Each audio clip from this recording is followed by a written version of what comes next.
নমস্কার বন্ধুরা, আজকে আমি কলার পাতায় করে তাল পিঠা বানাবো। ভাদ্র মাসে শনিবার কিংবা মঙ্গলবার কলার পাতায় করে তাল পিঠা বানাতে হয়।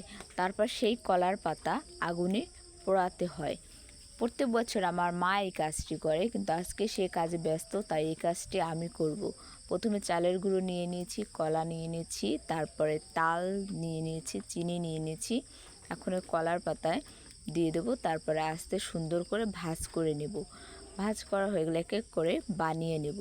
বানানো হয়ে গেলে কড়াইতে দিয়ে দেব ভাজা হওয়ার জন্য। তারপর এক এক করে উল্টে পাল্টে নেব। তারপর কলার পাতাটা পিঠা থেকে ছাড়িয়ে আগুনে পুড়িয়ে নেব। তারপর আর এক কাজ আছে, সেটা হলো সন্ধ্যের সময় ঘরের সামনে পিঠে নিয়ে সে পিঠে দুটো ছুঁড়ে মেলতে হবে আর বলতে হবে, শনিদেব যাও, নারায়ণ ঠাকুর আসো।